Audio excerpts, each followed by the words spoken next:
ఏ మొక్క మొలవదు, అది పనికిరానిదిగా ఉంటుంది. కనుక అటువంటి ఎండిన భూమి, తర్వాత అడవి. అరణ్యానికి అడవికి కొంచెం తేడా ఉంటుంది కదండి. అరణ్యం అంటే కీకారణ్యం, అరణ్యం అంటే క్రూరత్వం. అయితే అడవి అనేది మామూలుగా మనం చూస్తూ ఉంటాము. అడవిలోకి ప్రజలు వెళ్తారు, వంట పుల్లలు గట్రా తెచ్చుకుంటారు. అరణ్యంలో కొన్ని చెట్లు అవి నరికి తెచ్చుకుంటూ ఉంటారు. అరణ్యంలో సంచరిస్తూ ఉంటారు, కానీ అడవిలో సంచరిస్తారు, కానీ అరణ్యంలో సంచరించలేరు. అరణ్యంలో సంచరించలేరు, భయంకరంగా ఉంటుంది అరణ్యం అంటే. అడవి అంటే పర్వాలేదు కదండి. కనుక ఈ మూడు మన గమనానికి తీసుకుని వచ్చినాడు. కనుక ఇక్కడ మనం చూసినట్లయితే అరణ్యము, నేను ఒకసారి పాడేరు వెళ్ళాను. పాడేరు అరకులోయ దగ్గర పాడేరు వెళ్తే అక్కడ మాకు తెలిసినటువంటి ఆయన రేంజర్గా పనిచేస్తూ ఉన్నారు, ఆఫీసర్గా పనిచేస్తూ ఉన్నారు. ఆయన్ని అడిగాను, అన్న ఈ అరణ్యం ఎలా ఉంటుంది అని. అంటే కొంత దూరమే వెళ్ళగలం బ్రదరు, కొంత దూరమే వెళ్ళగలం మనం, ఇంకా అక్కడి నుంచి వెళ్ళలేం, వెళ్ళటానికి అవకాశం ఉండదు, ఏ దారి కనపడదు. ఇంకా అంతకు మించి మనం వెళ్ళినా కానీ అక్కడ అడవి జాతి వారు ఉంటారు, వాళ్ళు మనల్ని చంపుతారు కూడాను, వాళ్ళకి ఏమీ తెలియదు, వాళ్ళు బాణాలతోటి వాటితోటి వీటితోటి మారణాయుధాలతో ఉంటారు వాళ్ళు, కనుక అక్కడికి మనం వెళ్ళలేమో అన్నారు. అయితే మరి అక్కడ ప్రజలు ఎలా జీవిస్తారు అని అంటే, వాళ్ళకి తెలిసినటువంటి వారు కొంతమంది వాళ్ళకి అదో ఆహార పదార్థాలు అవి అందిస్తూ ఉంటారు. అంతకు మించి వాళ్ళు ప్రపంచంతో సంబంధం లేనటువంటి వారుగానే ఉంటారు అని చెప్తూ వచ్చారు. అయితే మీరు వెళ్తారా అన్న అంటే, కొంత దూరం వెళ్ళగలను, అంతకు మించి నేను వెళ్ళలేనని ఆఫీసర్ గారు కూడా చెప్తూ వచ్చారు. ప్రియమైనటువంటి దేవుని బిడ్డలారా, ఈ లోకము కూడా ఒక అరణ్యము లాంటిది. ఈ లోకము ఒక అరణ్యము లాంటిది. ఈ అరణ్యాన్ని కూడా బాగు చేయడానికి దేవుడు శక్తి కలిగినటువంటి వాడు. అరణ్యాన్ని కూడా బాగు చేయడానికి దేవుడు శక్తి గలవాడు. కనుక నేను కూడా అరణ్యము లాంటి జీవితం జీవించినటువంటి వాడిని, క్రూరత్వం కలిగినటువంటి వాడిని అన్నమాట. భయంకరమైనటువంటి క్రూరత్వంతో నిండిపోయినటువంటి నా మనసు ఏంటి, నా ఆలోచనలు ఏంటి, నా ఉద్దేశాలు ఏంటి, నా నడవడిక ఏంటి, ఇదంతా కూడా క్రూరత్వంతో నిండిపోయినటువంటి జీవితం అన్నది. నిజంగా కాలేజీకి వెళ్ళినప్పుడు కాలేజీలో గొడవలు ఉండేవి, పోరాటాలు ఉండేవి, ఒక వర్గానికి ఒక వర్గం పడేది కాదు. అటువంటి పరిస్థితుల్లో నేనేం చేసేవాడిని అంటే, ఒక బటన్ నైఫ్ కానీ, ఒక బుల్లెట్ చైన్ కానీ, లేకుంటే ఏది తీసుకెళ్ళలేదనుకోండి, ఈరోజు గొడవ జరిగేలాగా ఉంది కాలేజీలో అంటే ఒక కొత్త బ్లేడ్ తీసుకుని జేబులు వేసుకునేవాడిని. ఎవరైనా మనం ఎదుకొస్తే ఆ బ్లేడ్ తీసుకుని ముఖమంతా చీరేయాలి, అటువంటి క్రూరత్వం కలిగినటువంటి వాడిని. లేదా బ్లేడ్ కూడా లేదనుకోండి, నా జేబులో పెన్ను తీసుకునే వాళ్ళు 2 కళ్ళు పొడి చేయాలి అనుకునేవాడిని. ఇటువంటి మనసు కలిగినటువంటి వాడిని. అయితే మా ప్రభు మహాకృపను బట్టి దేవుడు నన్ను మారుస్తూ వచ్చాడు. అరణ్యము లాంటి క్రూరత్వం కలిగినటువంటి జీవితం నాది. అలాగే మనలో చాలామంది కూడా అటువంటి పరిస్థితే ఉంటుంది, అటువంటి పరిస్థితి ఉంటుంది. కనుక లోకంలో లోకరీతిగా మనం జీవిస్తూ ఉంటాము, కొట్లాటకు వెళుతూ ఉంటాము. ఇదివరకు తిట్టేవారము, కొట్టేవారము, ఊరికే కలపరించుకుని కొట్లాట పెట్టుకునేవారు. ఇటువంటి జీవితాలు అన్నమాట. ఇటువంటి జీవితాల నుంచి దేవుడు ఏం చేశాడు? అరణ్యమును ఎండిన భూమి ఏం చేస్తుందండి అమ్మా? సంతోషిస్తూ ఉందంట. ఇప్పుడు చూడండి, మనకేమిచ్చాడు దేవుడు? చెప్పనాశక్యము మహిమాయుక్తమైనటువంటి సంతోషం దేవుడు మనకిచ్చినాడు. మరి ఆ క్రూరత్వం అంతా ఏం పోయింది, ఎక్కడ పోయింది, ఎలా పోయింది అని అంటే, చూడండి, యేసుప్రభువు వారు బాప్తీసం తీసుకున్న తర్వాత మొట్టమొదటి ఎక్కడికి వెళ్ళారండి? 4 అధ్యాయం చదవండి, మత్తయి సువార్త 4 అధ్యాయము మొదటి వచనం. అప్పుడు యేసు అపవాది చేత శోధింపబడుటకు ఆత్మ వలన అరణ్యములోనికి కొనిపోబడ్డాడు. బాప్తిసం తీసుకున్న వెంటనే కూడా, బాప్తిసం పొందిన వెంటనే కూడా ఆయన అరణ్యములోనికి వెళుతూ వచ్చాడు. ఎందుకనంటే మనలో ఉన్నటువంటి అరణ్యాన్ని తీసివేయడానికి. ఆయన ఆ పరలోకపు మహిమను వైభవాన్ని విడిచిపెట్టి అరణ్యము లాంటి లోకంలోనికి వచ్చినాడు. అరణ్యము లాంటి లోకంలోనికి వచ్చినాడు.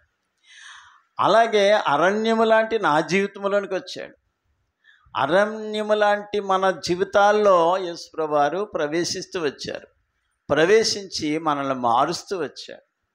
ఇప్పుడు అరణ్యం ఏం చేస్తుందండి? ఉల్లసిస్తూ ఉంది. ఉల్లసించి పాటలు పాడుతుందంట, ఉల్లసించి సంతోషిస్తూ ఉందంట, ఉల్లసించి ఆనందిస్తూ ఉంది. ఎంత గొప్ప భాగ్యం అండి మనకి, ఎంత గొప్ప ధన్యత అండి మనకి. చూసారా? కనుక ఈ క్రూరత్వము ఎటుపోయిందో తెలియదు, ఈ క్రూరత్వం ఎక్కడ పోయిందో తెలియదు. ఇప్పుడేమొచ్చిందండి? ఆనందము, సంతోషము దేవుడు మనకి అనుగ్రహిస్తూ వచ్చాడు. ఈ అరణ్యాన్ని, క్రూరత్వాన్ని అంతటిని కూడా ఆయన అనుభవిస్తూ వచ్చాడు. ఆయన అనుభవించాడు. ఆయన చేతుల్లో ముళ్ళు, కాళ్ళలో ముళ్ళు, తల మీద ముళ్ళు, శరీరం అంతా కూడా ముళ్ళే. ఆ ముళ్ళతో చీర్చబడ్డాడు, ఆ ముళ్ళతో గాయపరచబడ్డాడు, ఆ ముళ్ళతో కొట్లాడుతూ వచ్చాడు. ఎంత బాధ అనుభవిస్తూ వచ్చాడు యేసుప్రభువు. మనలో ఉన్నటువంటి క్రూరత్వం తీసివేయడానికి ఆ ముళ్ళన్నీ కూడా, మన మీద పడవలసినటువంటి ముళ్ళన్నీ కూడా ఆయన తీసివేయడానికి ఆ బాధ అంతా కూడా ఆయన భరిస్తూ వచ్చాడు. చూసారా? ఎంత వేదన ఆయన అనుభవిస్తూ వచ్చాడు. మన పాపాలు మనం భరించలేమంటండి, మన దోషాలు మనం భరించలేము, మనం మొయ్యలేమంటండి. అయితే యేసుప్రభువు వారు లోకంలో ఉన్న వారందరి దోషాలు, అందరి పాపాలు ఆయన మోయగలిగేటువంటి శక్తి కలిగినటువంటి మోస్తూ వచ్చాడు. మన పాపమే మనం మొయ్యలేము, మన దోషమే మనం మొయ్యలేము.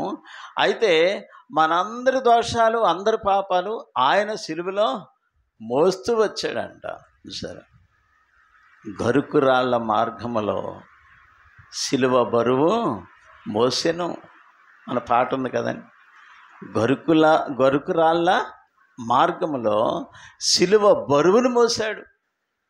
ఎక్కడి వరకు మోసుకెళ్ళాడు? గొలుగొతా కొండ మీదకి. కపాల స్థలం అంటండి అది. అదే స్థలము? కపాల స్థలము. కపాలం ఆకారంలో ఉంది అది. కనుక ఆ స్థలానికి తీసుకుని వెళ్ళిపోయాడు. ఆ బరువు అంతా కూడా ఆయన మోస్తూ వచ్చాడు, ఆ భారం అంతా కూడా ఆయన భరిస్తూ వచ్చాడు, మనకి సంతోషాన్ని, ఆనందాన్ని ఇవ్వడానికి. చూసారా? మనం ఎంత గొప్ప భాగ్యవంతులం. చూసారా? కనుక ప్రేమేంటంటే నిజంగా నేను అదే క్రూరత్వంలో ఉంటే, నేను అదే మూర్ఖత్వంలో ఉంటే ఇప్పటికి నేను ఎప్పుడో మట్టి అయిపోవలసినటువంటి వాడిని. శత్రువులు నా చుట్టూ కూడా చుట్టుముట్టారు. ఒక రాత్రి నన్ను చంపడానికి వచ్చారు. మారణాయుధ కత్తులతోనూ పెద్ద పెద్ద రాడ్లతోటూ చంపడానికి వచ్చారు నన్ను. అదే రోజు దేవుడు నన్ను తప్పించాడు. ఎప్పుడు మా అత్తవారింటి దగ్గర పడుకోవడం నేను ఎరగను, అంటే కొత్తలో తప్ప.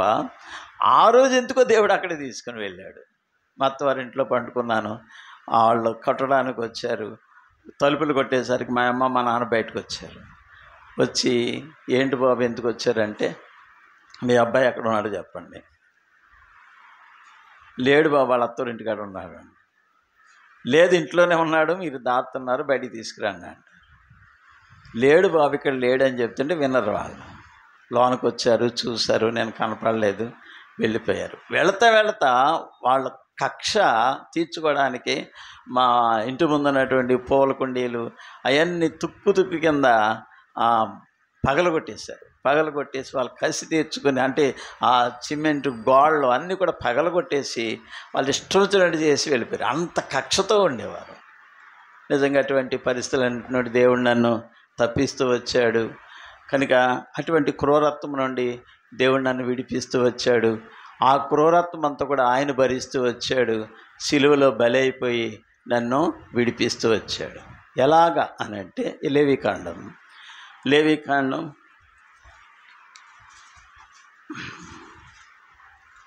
16 అధ్యాయం.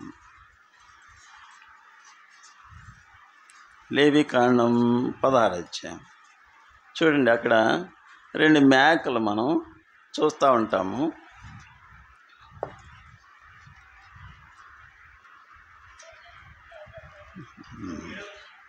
అమ్మ 7వ వచనమా చదవండి. 8వ వచనం చదవండి. అప్పుడు అహరోను యెహోవా పేరట ఒక చీటిని, విడిచిపెట్టే మేక పేరట ఒక చీటిని, ఆ 2 మేకల మీద 2 చీట్లను వేయవలెను. 2 మేకలను తీసుకోవాలి. ఆ 2 మేకల మీద ఓ చీటి ఏమో విడిచిపెట్టబడేటువంటి మేక, ఒక మేక ఏమో బలి అర్పించేటువంటి మేక. ఇక్కడ ఒక మేకను తీసుకొని వెళ్ళి ఏం చేస్తారంటే అరణ్యంలో విడిచిపెట్టేస్తారు.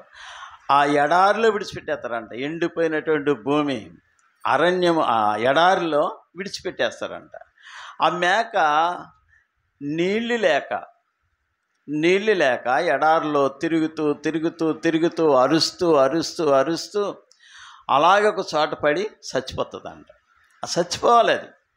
ఆ మేక ఎలా చచ్చిపోవాలంటే బాధతో చచ్చిపోవాలి, నీళ్ళు లేక చచ్చిపోవాలి. అంత క్రూరంగా అది విలవిల్లాడుతూ ఆ మేక అరణ్యంలోనో లేకుంటే ఎండిన ఆ ఎడారిలోనో అక్కడ చనిపోవాలి ఆ మేక. చూసారా? అలాగే మన ప్రభువైన యేసుక్రీస్తు వారి మీద ఆ చీటీ పడింది. ఏ చీటీ అండి? తిరిగి నీళ్ళు లేక తిరిగి విలవిల్లాడుతూ చనిపోవలసినటువంటి మేక మీద ఆ చీటీ ఎలా పడిందో, అలాగే యేసు ప్రభు వారి మీద, నా మీద పడవలసినటువంటి ఆ చీటీ ఆయన మీద వేసుకుని ఆయన మనల్ని అందరినీ కూడా విడిపిస్తూ వచ్చాడు. చూసారు? కనుక దాహం అని ప్రభు అరిస్తూ వచ్చాడు, కేక వేస్తూ వచ్చాడు. సిలువలో నీళ్లు దొరికాయండి, గుక్కడు నీళ్లు దొరకలేదు. అంత కఠినంగా ఆయన ఆ మరణాన్ని భరిస్తూ వచ్చాడు, ఆ శాపాన్ని భరిస్తూ వచ్చాడు. క్రూరంగా ఆయన్ని హింసిస్తూ వచ్చారు. దెబ్బ కొట్టినా పర్లేదండి, మాటలు కూడా ఎలాంటి మాటలండి. కనుక యేసు ప్రభువాన్ని ఆయన దేవుడై ఉండి ఆయన్ని చుట్టుపట్టు మాటలు లేకుంటే అపహాస్యం చేసేటువంటి మాటలు, ఆ మాటలన్నీ కూడా ఆయన విని ఏమంటాడు? పశుప్రాయులు వీళ్ళు కదండి. ప్రభు ఏమనుకుంటాడు? పశుప్రాయులు, వాళ్ళకి తెలీదు అని జాలిపడేటువంటి పరిస్థితి కదండి. మనమైతే ఒక మాట అంటే ఊరుకుంటామండి? మనం ఒక మాట అంటే ఊరుకుంటామా? లేదంటే మనం అరణ్యంలోనికి వెళ్ళగలమా? ఏదైనా పోరాడగలమా? కానీ మనం ఆ పని చేయలేమనే, అరణ్యంలో వీళ్ళు వెళ్ళలేరనే, ఆ క్రూరత్వాన్ని భరించలేరనే, ఆ సిలువ ఆ క్రూరత్వం భరించలేరనే ఆయన ఈ లోకానికి వచ్చి నన్ను ప్రేమించి ఆయన క్రూరత్వాన్ని భరిస్తూ వచ్చాడు. కనుక ప్రేమేంటంటే దేవులారా, ఇప్పుడు ఏమైంది? అరణ్యము, ఎండిన భూమి సంతోషిస్తూ ఉంది. ఇప్పుడు నాకు ఎంతో సంతోషం. ఇప్పుడు మిమ్మల్ని చూడటం నాకు ఎంతో సంతోషం, నన్ను చూడటం మీకు. ఎందుకనంటే దేవుని సహవాసం, దేవుని బిడ్డలము, ప్రభు రక్తం చేత కడగబడినటువంటి వారము, తప్పించబడినటువంటి వారము, క్రూరత్వము నుండి మళ్లింపబడినటువంటి వారము. గొప్ప సంతోషం దేవుడు మనకిచ్చాడు. కనుక ఆ రీతిగా మనం ప్రభు సన్నిధిలో చేరి ఆరాధించగలుగుతూ ఉన్నాం. ప్రభువా, ఎంత గొప్ప సంతోషం నాకు అనుగ్రహిస్తావు. 126 కీర్తన చూడండి, మొదటి వచనం. 126 కీర్తన మొదటి వచనం. సియోనుకు తిరిగి వచ్చిన వారు యెహోవా చెరలో నుండి రప్పించినప్పుడు మనము కలకని వారి వలె ఉంటాం. ఎటువంటి జీవితమో, ఎటువంటి క్రూరత్వమో, ఎటువంటి భయంకరమో, అటువంటి అరణ్యము లాంటి జీవితాన్ని దేవుడు నాకేం చేసినాడు? నోటి నిండా నవ్వు పెట్టాడండి దేవుడు. ఇదివరకు అయితే అంతా ఏడుపే.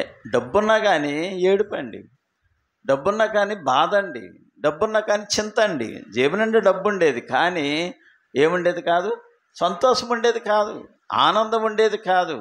ఎందుకనంటే ఏమో తెలియనటువంటి బాధ, ఏదో తెలియనటువంటి ఆ వేదన, ఇవన్నీ కూడా మనల్ని క్షీణింపజేస్తూ వచ్చేవి. చూసారా, డబ్బు ఉండేది, జేబు నిండా డబ్బు ఉండేది, వెళ్ళాలన్న చోటకి వెళ్ళేవాళ్ళం, తినాలన్న తిండి తినేవాళ్ళం, ఏది చూడాలంటే అది చూసేవారం. కానీ ఆనందము, సంతోషం అనేది లేదు. ఇంటికి వచ్చేసరికి, ఇంటికి వచ్చి భోజనం చేసి పండుకుంటే ఏదో తెలియనటువంటి బాధ. ఈరోజంతా ఏం అనుభవించామో, ఏం సంతోషించామో, వాళ్ళు డబ్బులు ఖర్చు పెట్టేవాళ్ళం కానీ ఏమి సంతోషం ఉండేది కాదు, ఆనందం ఉండేది కాదు. ఎక్కడో సమస్య, ఏదో పోగొట్టుకున్నటువంటి స్థితి, ఏదో అంధకారమో, ఏదో ముళ్ళు, ఏవో మనల్ని బాధ పెడతా ఉండేవి. చూసారా, కానీ ఇప్పుడైతే ఏమున్నా ఏమి లేకపోయినా, తిన్నా తినకపోయినా మనకి ఏముందండి? మన నోటి నిండా నవ్వుండేను, మన నాలుక ఆనంద గానముతో నిండి ఉండేను. అప్పుడు చూసారా, యెహోవా వీరి కొరకు గొప్ప కార్యములు చేశానని అన్ని జనులు చెప్తున్నారు. ఎవరైతే కొట్టడానికి వచ్చారో, ఎవరైతే చంపడానికి వచ్చారో వాళ్ళే నా దగ్గరకు వచ్చి, తమ్ముడా ప్రార్థన చేయి, మా గురించి కూడా ప్రార్థన చేయరా, మేము కూడా మారాలిరా తమ్ముడు, నువ్వెంత మారిపోయావురా, ఎలా ఉండేవాడు, ఎలా మారిపోయావు, చాలా సంతోషంగా ఉందరా నేను చూస్తుంటే, మా గురించి కూడా ప్రార్థన చేయరా తమ్ముడు అనేవారు. నన్ను చంపడానికి వచ్చినటువంటి వారు చూసారు ఎలా మారిపోయిందండి. కనుక ఆనంద గానాలు మన నోట్లో పెడుతూ వచ్చాడు. సంతోషము చెప్పనసఖ్యము, మహిమాయుక్తమైనటువంటి సంతోషము దేవుడు మనకు అనుగ్రహిస్తూ వచ్చాడు. తర్వాత రండి మన భాగానికి వెళ్దాం. యెషయా గ్రంథం 35 అధ్యాయము 2వ వచనం. అది బహుగా పూయిచు ఉల్లసించును, ఉల్లసించి సంగీతములు పాడును. ఉదాహరణకి అరకులోయ ప్రాంతానికి వెళ్తూ ఉంటుంటే, ముఖ్యంగా వింటర్ సీజన్ సమయంలో, శీతాకాలం సమయంలో అరకులోయ వెళుతూ ఉంటుంటే ఆ పక్కన ఈ పక్కన కొండలు ఉంటాయి. ఆ కొండల మీద రంగురంగులుగా కనపడుతూ ఉంటాయి. ఏంటంటే ఒక ఎకరం ఉందనుకోండి, ఆ ఎకరంలో ఒక పంట వేస్తారు. అదేంటంటే ఒక శామంతి కావచ్చు. శామంతి పుష్పాలు వేసారనుకోండి, ఈ శామంతిలో బోల్డ్ రంగులు ఉంటాయి. శామంతిలో బ్లాక్ కూడా ఉంటాయి. బ్లాక్ ఉంటుంది, ఎల్లో ఉంటుంది, రెడ్ ఉంటుంది, రకరకాలైనటువంటి పరిస్థితి. ఒక చెక్క అంతా కూడా బ్లాక్ వేసారనుకోండి, ఒక చెక్క అంతా వైట్గా కనిపిస్తూ ఉంటుంది, ఒక చెక్క అంతా రెడ్గా కనపడుతూ ఉంటుంది, రకరకాలుగా కనపడుతూ ఉంటుంది ఆ కొండల మీద. సరే, ఎన్ని రంగులో. ఓ ప్రాంతం అంతా కూడా చిక్కుడు పాదులు పెడతారు. ఓ ప్రాంతం అంతా వేరే రంగురంగులు చాలా రంగులు కనపడతా ఉంటాయి అన్నమాట. చూసారు, ఆ కొండల మీద రంగురంగులుగా కనపడతా ఉంటాయి.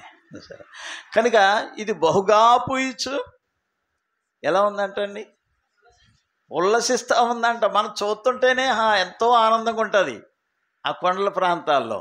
అయితే అవి ఎంత సంతోషంగా ఉంటాయో, వర్షం ఎప్పుడు పడతానే ఉంటుందండి. మే నెలలో కూడా వర్షం పడతా ఉంటుంది అక్కడ. శీతాకాలం అయితే 2 గంటలకు స్కూల్, వాళ్ళకి మధ్యాహ్నం 2 గంటలకు స్కూలు, 2 గంటల నుంచి ఒక 5 గంటల వరకు ఉంటుందండి స్కూలు. మళ్ళీ వచ్చేస్తారు. 10 గంటల దాకా డోర్ ఓపెన్ చేయలేము అక్కడ. ఓపెన్ చేస్తే మంచు వచ్చేస్తుంది.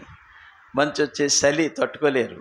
అటువంటి పరిస్థితులు అక్కడ ఉంటాయి. చూసారా, కనుక ప్రియమైనటువంటి దేవులారా, అయినప్పటికీ ఆ ప్రాంతం అంతా కూడా చూస్తుంటే ఎలా ఉంటుంది, రంగురంగులుగా బహుగా పూయిచు బలమైనటువంటి ఆ కాయగూరలు అవన్నీ కూడా పండిస్తూ ఉంటారు. చూసారా, కనుక మన జీవితం కూడా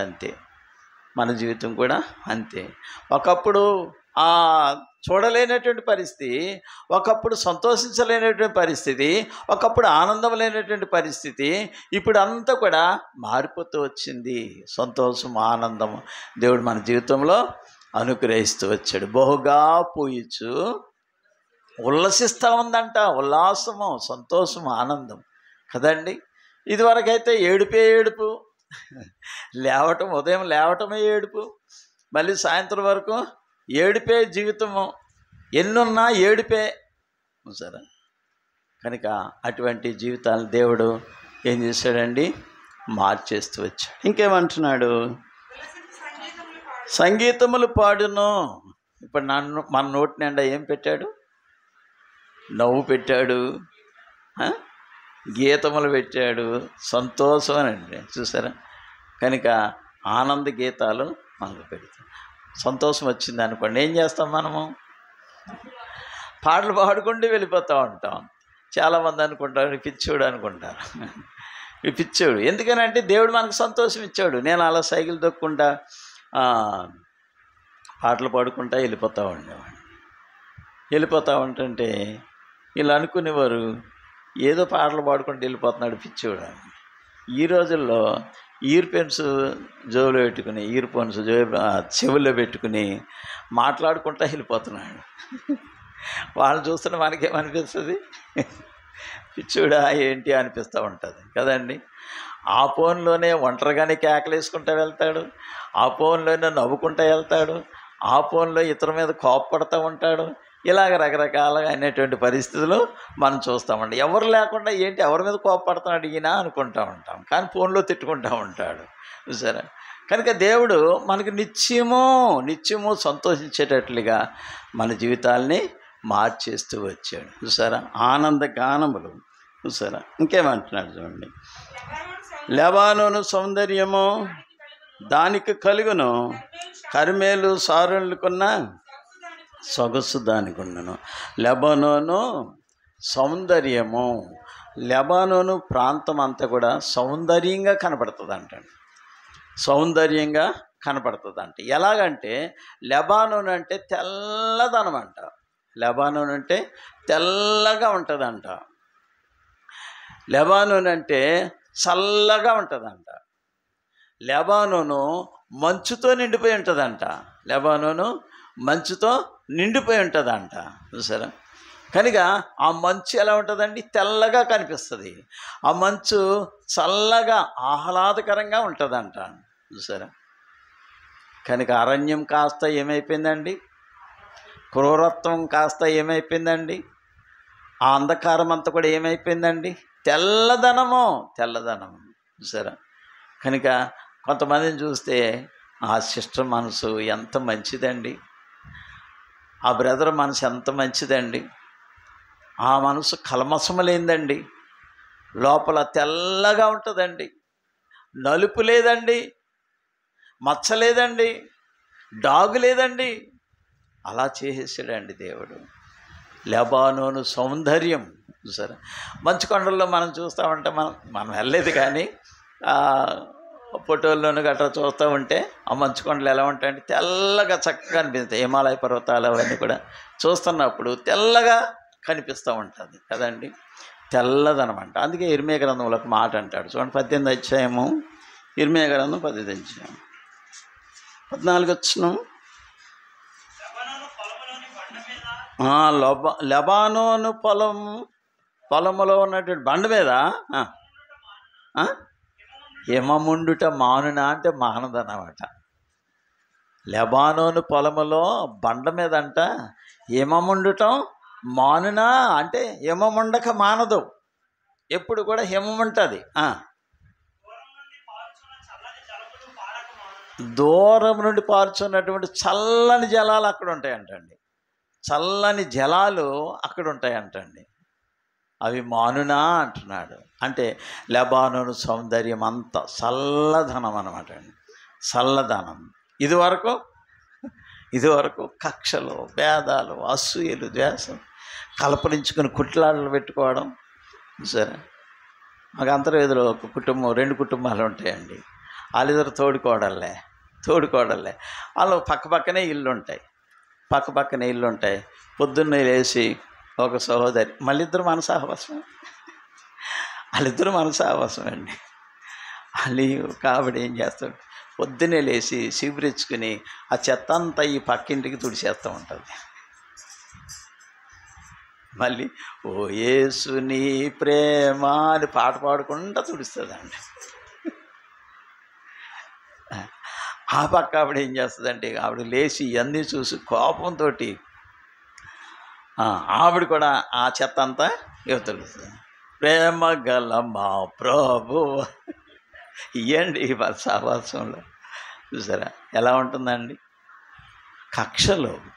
కనుక అటువంటి జీవితాలు కాకుండా దేవుడు ఏం చేశాడు, చల్లదనం, చల్లటి నీళ్ళు అంట, చల్లటి నీళ్ళు ప్రవహించేలాగా అక్కడ లెబానోను ప్రాంతంలో ఉంటూ ఉంటుందండి. అందుకే లెబానోను సౌందర్యము మన ముఖాల్లో పెడుతూ వచ్చాడు దేవుడు కదండి. మన ముఖాలు ఎప్పుడు నవ్వుతూనే ఉంటాం. మనం ఎంత బాధ అయినా నవ్వుతూనే ఉంటాం. ఒకవేళ మనకి ఇష్టమైనటువంటి వారు చనిపోయినా మనం నవ్వుతూనే ఉంటాం. ఎందుకనంటే మనది ఇక్కడ కాదు, మనది అక్కడ. ఒకరోజున అక్కడికి వెళ్తాం, మనం అందరం అక్కడ ఉంటాం. ఆ సంతోషం దేవుడు మనకి అనుగ్రహిస్తూ వచ్చాడు కదండి. దుఃఖము నిట్టూర్పు ఏమైపోయినాయి అండి. ఇక్కడ అంటాడు చూడండి 9వ వచనంలో అంటాడు, మన భాగంలోనే 9వ వచనం. అక్కడ సింహం ఉండదు, క్రూర జంతువులు దాన్ని ఎక్కవు, అవి అక్కడ కనబడవు, విమోచింపబడిన వారే అక్కడ నడుచుదురు, యెహోవా విమోచించిన వారు పాటలు పాడుచు తిరిగి సియోనుకు వచ్చెదరు, వారి తలల మీద నిత్యానందం ఉండును, ఆనంద సంతోషములు గల వారి వచ్చేదరు, దుఃఖమును నిట్టూర్పును ఎగిరిపోయినాయి అంటండి. దుఃఖము నిట్టూర్పు ఎగిరిపోయినాయి. దేని గురించి మనకి బాధ అనేటువంటి లేదు, చింత లేదు, ఉందని సంతోషం కాదు, లేదని దుఃఖము కాదు, ఎప్పుడు కూడా సంతోషమే మనకి. సరే ఇప్పుడు కూడా ఆనందమే. సరే ఒక్కోసారి ఏమీ లేదు అంటూ ఉంటాం. ఒకసారి సిస్టర్ ఏమన్నదండి, మా మిస్సెస్ ఏమందండి, సాయంత్రం అవుతా ఉంది 3 గంటల టైంలో, ఈరోజు కూర ఏమీ లేదండి అన్నది. సిస్టర్స్కి అదే కదా ప్రాబ్లం, కూర ఏమీ లేదండి. మేమందరం కూర్చుని పిల్లలు మేమంతా కూర్చునే ఉన్నాం. అని టైం ఎంత అయింది అన్నాను, 3 అయింది. సాయంత్రానికి కదా దేవుడు ఏమిస్తాడో చూద్దాంలే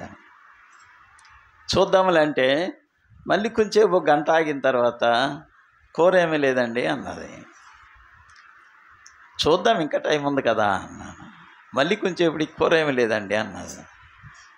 అప్పుడు నాకు బాధ వచ్చి, ఇంట్లో ఏమున్నాయన్న, ఏమీ లేవండి అన్నది. నీళ్ళు ఉన్నాయా అన్నాను. నీళ్ళేమో భలే అడుగుతున్నా, నీళ్ళు ఎందుకు లేవండి అన్నది. ఉప్పు ఉందా అని అడిగాను. ఉప్పు ఉందండి అన్న. కారం ఉందా అంటే కారం కూడా ఉందండి. చింతపండు ఏమైనా ఉందా అన్న. ఉందండి. చాలు, అవన్నీ కలిపేయి సరిపోతుంది, అన్నీ కలిపేయి సరిపోతుంది, పెద్ద ఏంటి దాని గురించి ఆలోచన అన్నాను. అయినా ఇంకా టైం ఉంది కదా దేవుడు ఏమిస్తాడో చూద్దామని అలా కొంచెంసేపు కూర్చునేసరికి ఒక సిస్టరు ఎంత కొయ్యం కట్టుకొచ్చింది. అక్క ఇది మీరు వండేసుకోండి, మా ఆయన 2 కొయ్యంగలు పట్టుకొచ్చాడు, రోజు చేపలు తినలేక చచ్చిపోతున్నాను, ఒకటి ఆయనకు వండి పెట్టేస్తాను, ఇది మీరు వండుకు తినేయండి అన్నది. ఆవిడ వెళ్ళిపోయిన తర్వాత అన్నాను, దేవుడు ఏమి ఇచ్చాడు అన్న. నీ ఆలోచన అయితే చింతపండు సారే, నీ ఆలోచన అయితే తక్కువ, కానీ దేవుని ఆలోచనలు గంభీరములు. మన ఎడల ఆయనకున్నటువంటి తలంపులు ఎంత ఉన్నతమైనవో, ఆయన ప్రేమ ఎంత ఉన్నతమైందో, మనల్ని రక్షించడానికి, మనల్ని ప్రేమించి మనల్ని నరకం నుండి తప్పించడానికి ఆయన ఎంతో ప్లాన్ వేసుకుని ఆయన ఇక్కడికి వస్తూ వచ్చాడు. ఎప్పుడు ప్లాన్ వేసుకున్నాడండి? ఎప్పుడో ప్లాన్ వేసుకున్నాడు ఆయన మనల్ని రక్షించడానికి. మనం ఈ దినాల్లో ప్రభుని ఆరాధిస్తూ ఉన్నాం. ఆయన ఎప్పుడో మన ఎడల ఉద్దేశం కలిగి ఉన్నాడు. ఆయన సంకల్పములు ఎంతో ఉన్నతమైనవి. చూసారా, మన ఎడల ఆయనకున్నటువంటి ప్రేమ గంభీరమైనది, అత్యున్నతమైనది, ఎంతో ఉన్నతమైనది. ఆ ప్రేమకు మనం ఏం చెల్లించగలం? ప్రియమైనటువంటి దేవులారా, అరణ్యము లాంటి జీవితాన్ని లెబానోను సౌందర్యంగా చేస్తూ వచ్చాడు. ఎండిపోయినటువంటి భూమే, బీట్ల బారినటువంటి భూమే ఏమైపోతా ఉందండి? పచ్చగా అయిపోతూ ఉందంట. ఇర్మీయా గ్రంథం 31వ అధ్యాయము 11వ వచనం చదవండి. ఇర్మీయా గ్రంథం 30. యెహోవా యాకోబు వంశస్థులను విమోచించుచున్నాడు, వారికంటే బలవంతుడైన వాని చేతుల నుండి విడిపించుచున్నాడు. వారు వచ్చి సియోను కొండ మీద ఉత్సాహధ్వని చేతురు, యెహోవా చేయు ఉపకారములు బట్టి, గోధుమలను బట్టి, ద్రాక్షరసమును బట్టి, తైలమును బట్టి, గొర్రెలకును పశువులకును పుట్టు పిల్లలను బట్టి సమూహములుగా వస్తారు. చూసారా, వారికి ఎన్నటికీ కృషించక నీళ్లు పారు తోట వలె ఉంటారు. వారికి దుఃఖమునకు ప్రతిగా సంతోషం ఇచ్చేశాడు, వారిని ఆదరిస్తున్నాడు, విచారం కొట్టివేశాడు, ఆనందం కలుగజేశాడు. దాన్ని బట్టి గనుక కన్యకలు, యవ్వనులు, వృద్ధులు కూడి నాట్యమందు సంతోషిస్తారు. దేవుడు మాకు గొప్ప కార్యాలు చేశాడు, దుఃఖం కొట్టివేశాడు, ఈ వేదన తీసివేశాడు, నరకమును తప్పించేశాడు. దేవుడు మాకు సంతోషం, ఆనందము అనుగ్రహిస్తూ వచ్చాడు. ఎటువంటి మార్పు అండి, ఎటువంటి మార్పు అండి. అది సాధారణంగా వచ్చింది కాదండి, అది ఉట్టినే వచ్చింది కాదది. యేసుప్రభువు వారు సిలువలో క్రయం చెల్లించాడు, ఆయన రక్తమంతా కూడా దారబోసాడు, చివరి బొట్టు వరకు కూడా కారుస్తూ వచ్చాడు, ఆయనలో ఉన్నటువంటి నీరు కూడా ఒలికిస్తూ వచ్చాడు. ఏమి దాచుకోలేదు ఆయన మన కోసం, అన్నీ కూడా అర్పించేస్తూ వచ్చాడు. ఎంత గొప్ప త్యాగం చేశాడండి. అంటే దీని అంతటిని బట్టి చూస్తే నీ మీద ఎంత ప్రేమ ఉందో ఆయనకి, నీ మీద ఎంత ప్రేమ ఉందో, ఎంత దయ ఉందో ఆయనకి. ఆ ప్రేమకు మనం ఏమి ఇవ్వగలమండి? మన జీవితాలను సమర్పించేసుకుని పౌలు వల్లే కొట్టబడుతూ ఏడవబడుతూ సేవ చేసినా కానీ రుణస్తులమే. పౌలు ఒక్కడే తెలుసుకోగలిగాడు అలా ఆ విషయం. పౌలు ఒక్కడే తెలుసుకోగలిగాడు, ఆయన కొరకు నేను ఏమైనా అర్పించేస్తాను. ఆయన మిగిల్చినటువంటి శ్రమలు కానీ ఏమైనా కొదువుంటే కనుక నా శరీరం అందవి నేను చేయడానికి సిద్ధంగా ఉన్నాను అంటాడు. నన్ను తలకిందులుగా సిలువేయండి అంటాడు. బ్రతుకుట క్రీస్తే, చావైతే లాభం అంటాడు. ఒక్కడే తెలుసుకోగలిగాడండి. ఈ దినాల్లో దేవుడు మనకి ఎంత చేసినా కానీ మనం ఇంకా కొరత చూపిస్తూనే ఉంటాం. యేసుప్రభు విషయంలో, దేవుని విషయంలో మనం ఇంత కొరత చూపిస్తూనే ఉంటాం. చూసారా, అన్ని విషయాల్లో కూడా కొరత చూపిస్తూ ఉంటాం. దేవుని ఆరాధించే విషయంలో, దేవుని స్తుతించే విషయంలో, గణపరిచే విషయంలో, దేవునికి ఇవ్వాల్సిన విషయంలోనూ, అన్ని విషయాల్లో కూడా, సమయం విషయంలో కూడా మనం కొరత చూపిస్తూ ఉంటాం. ఆయనకి ఏమి చెల్లించినా ఆయన రుణం తీర్చుకోలేమండి. అంత గొప్ప త్యాగము యేసుప్రభు వారు నీ కొరకు నా కొరకు చేస్తూ వచ్చాడు. లెబానోను సౌందర్యము దేవుడు నీకు ఇచ్చాడు, తెల్లదనం ఇచ్చాడు అంట. ప్రకటన గ్రంథంలో అంటే అది తెల్లని వస్త్రములు ధరించుకున్నటువంటి వీరెవరు అంటే అక్కడేమంటాడు దూత, వీరు భూలోకములో మహాశ్రమలు అనిపించినటువంటి వారు, గొర్రెపిల్ల రక్తములో తమ వస్త్రములు ఉదుకుకొని తెలుపు చేసుకున్నటువంటి వారు. ఆ తెల్లదనం ఎక్కడి నుంచి వస్తుందో, ఆ తెల్లదనము అది కూడా చూపించాడు రూపాంతరం కొండ మీద. నాకు చూపించాడు. అది ఎలాగంటే కళ్ళు చూపించుకోవడానికి వెళ్ళాను నేను. కళ్ళు చూపించుకోవడానికి వెళ్తే నాకు కళ్ళజోడు మార్చాలని డాక్టర్ గారు అంటే, సరే బాబు టెస్ట్ చేస్తాను రా అని 2 కళ్ళల్లో 2 చుక్కలు అరికేశాడు. డ్రాప్ చేసేసరికి కొంచెంసేపు ఒక అరగంట అలా కూర్చోండి, తర్వాత టెస్ట్ చేస్తానన్నాడు. కూర్చోబెట్టాడు. అరగంట కూర్చున్న తర్వాత కళ్ళు కనిపించట్లేదండి, మసకలు వచ్చేసినాయి, ఏం చూడలేకపోతున్నాను. అప్పటికి విపరీతమైన ఎండ కూడా వచ్చిందండి, 12 గంటలు అయిపోయింది. ఆయన ఏ మందులు రాయించాడు, తర్వాత ఈ కళ్ళజోడు రాయించాడు. ఆ సీటు పట్టుకుని బయటకు వస్తే ఈ ఎండకి అసలు ఏమి కనిపించట్లేదండి. నా బట్టలో తెల్లగా అదో రకం తెలుపు అన్నమాట, అదో రకం తెలుపు కనపడతా ఉంది.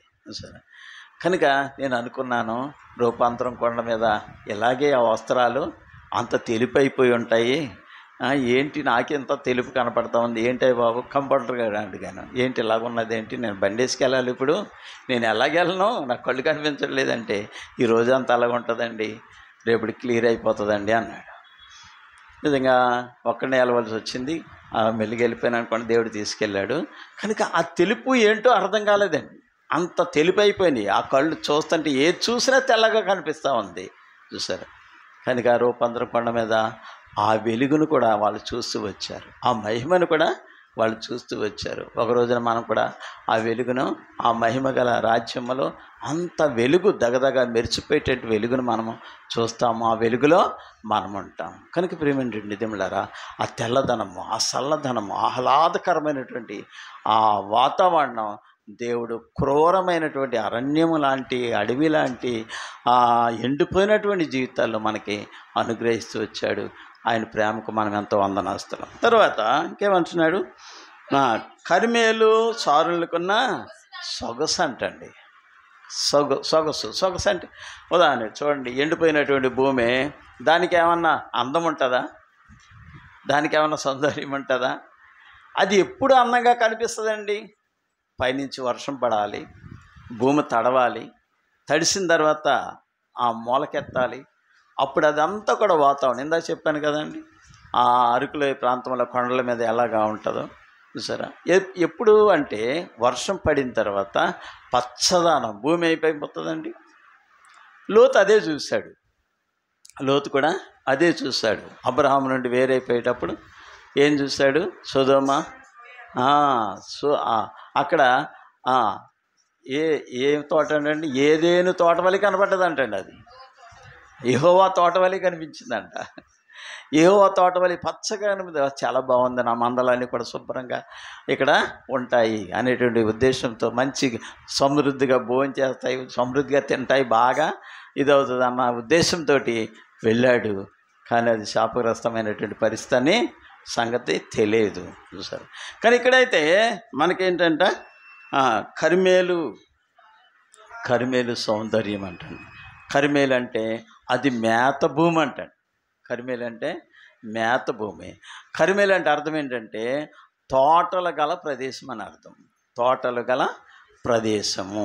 ఇక్కడ మనం చూస్తూ ఉంటాము ఇర్మీయా గ్రంథం 50 అధ్యాయంలో 50 అధ్యాయం చూడండి, వచనము 19 వచనం. ఇర్మీయా గ్రంథం 50:19 వచనం.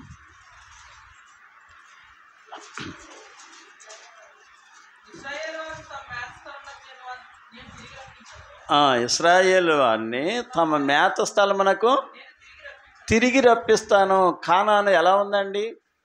కానాను ఎలా ఉంది? పాలు తేనెలు ప్రవహించేటువంటి దేశం అంట. ఒక్కొక్క ద్రాక్ష గెల 2 మోసారంట. సరే, అంత సారవంతమైనటువంటి ప్రదేశము.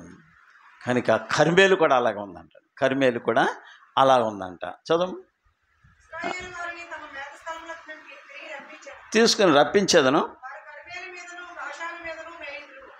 కరిమేలు మీదను బాషాను మీదను మేదురు. అంటే మేత స్థలం అన్నమాట, సమృద్ధి గల స్థలం అన్నమాట. దేవుని మందిరం అంటే ఏంటండి?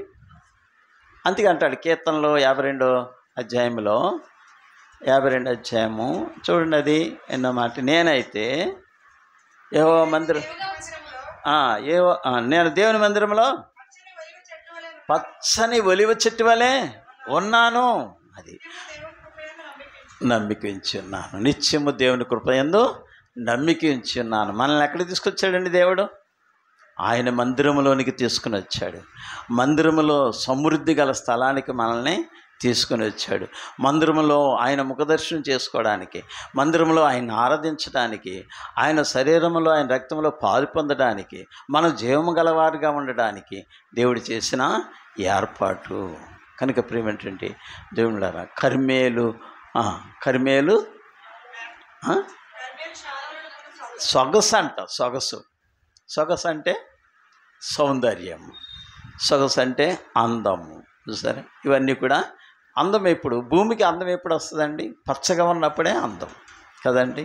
అది కనుక సారోనుకు ఉన్నటువంటి సొగసు, సారోను కూడా.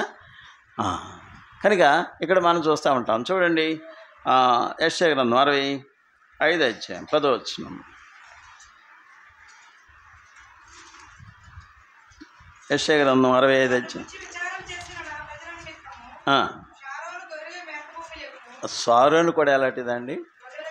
గొర్రెల మేత భూమి.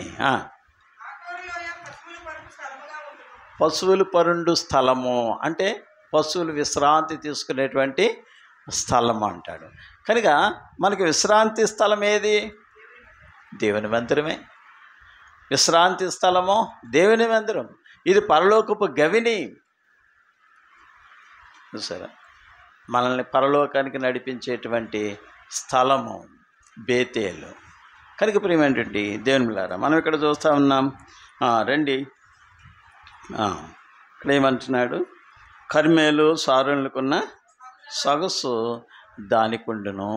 కనుక మన ముఖముల మీద ఏం పెట్టాడండి? ఆనందం పెడుతూ వచ్చాడు, సంతోషం పెడుతూ వచ్చాడు కదండి. ఇప్పుడు దేవుడిచ్చినటువంటి సహజమైనటువంటి సౌందర్యము మనము కలిగి ఉన్నాం. సరే, ఒకసారి నేను బస్సు ఎక్కానండి. బస్సు ఎక్కితే చాలామంది నిలబడి ఉన్నారు. నిలబడి ఉంటే నేను బస్సు ఎక్కి సీటు కోసం చూస్తూ ఉన్నాను. నన్ను చూసి కొంతమంది సడన్గా అటువైపు తిరిగిపోయారు. తిరిగిపోతే వీళ్ళెవరూ మనకు అర్థం కాలేదు, నాకు అర్థం కాలేదు. అలాగే నిలబడి ఉన్నాను, చూస్తూ ఉంటున్నాను. అయితే ఒక సిస్టర్ని గుర్తుపెట్టాను. అప్పుడు ఒక్కసారి పలకరించాను. అమ్మ ఎక్కడికి వెళ్తున్నారా అన్నాను. సడన్గా నా వైపు తిరిగారు. ముందు చూశారు వాళ్ళంతా, నా వైపు తిరిగి ప్రైజ్లాడన్నా అంటున్నారు. నిజంగా వాళ్ళ మొక్కలు చూస్తే గుర్తుపట్టలేకపోయాను. ఎందుకంటే వాళ్ళు పెళ్ళికి వెళ్తున్నారంట. పెళ్ళికి వెళ్తుంటే వాళ్ళ అలంకరణ, వాళ్ళ వేషధారణ, వాళ్ళ నగలు, అదంతా కూడా అసలు వీళ్ళు దేవుని బిడ్డలా లేకుంటే సాతాను బిడ్డలా అనిపించింది. సరే, మొత్తం మారిపోయింది, మొత్తం రూపమంతా కూడా మారిపోయింది. కానీ ఏవేవో తగిలించుకున్నారు, ఏవేవో పూసుకున్నారు, ఏవేవో రంగురంగులు. అది చాలా అసహ్యం వేసింది, చాలా బాధ వేసింది. దేవుని నామానికి ఎంత అవమానము. ఆ సారోను సొగసు, ఆ కరిమేలు సొగసు ఏమైపోయింది? ఆ లెబానోను సౌందర్యం ఏమైపోయింది?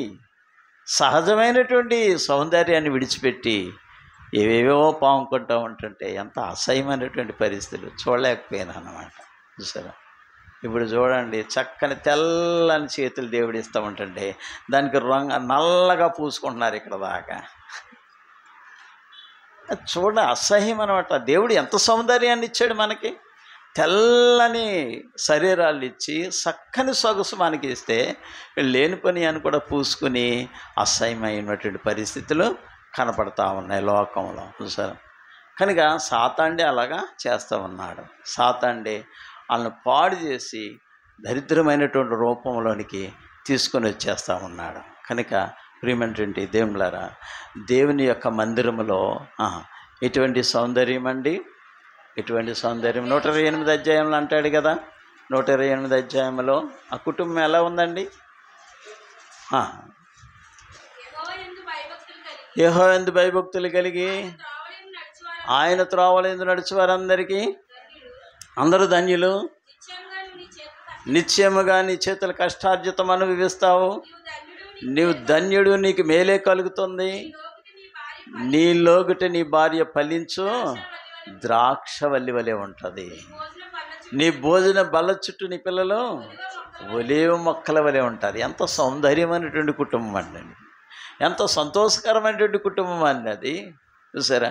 కనుక అటువంటి కుటుంబంగా దేవుడు చేయాలనుకుంటుంటే మనం ఏవో చేసి దేవునికి దూరం అయిపోయేటువంటి పరిస్థితులు. కనుక ప్రియమైనటువంటి దేవులారా, మనల్ని దేవుడు అలా ఉంచాలని అనుకుంటలేదు.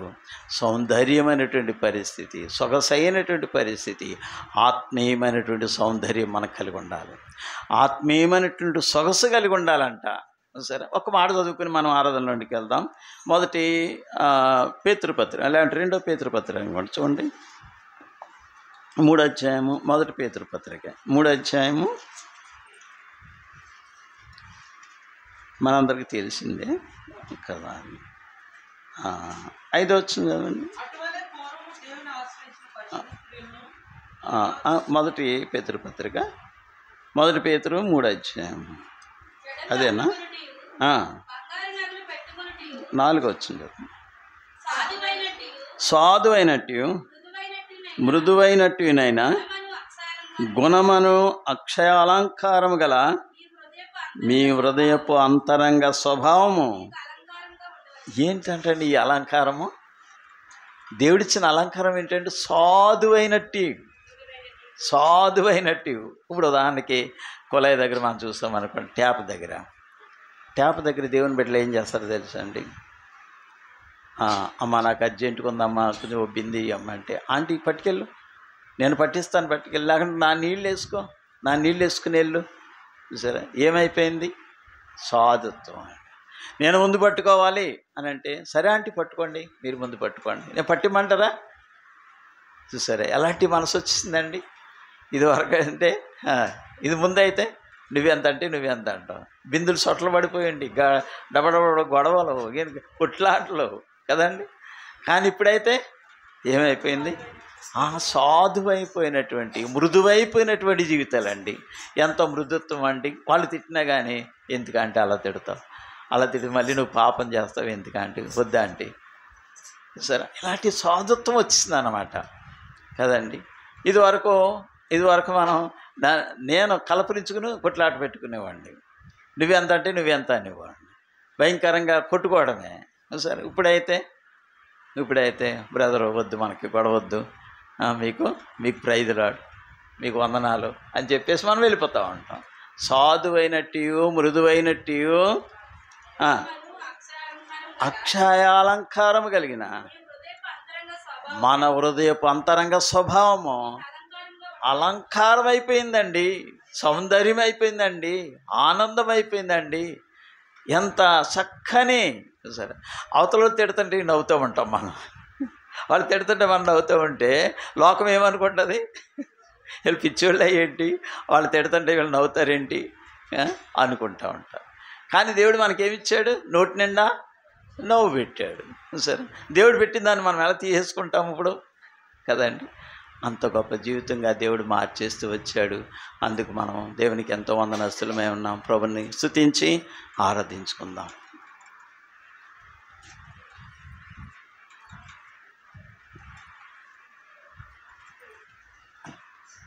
ఆరాధనలోకి వెళ్దాం.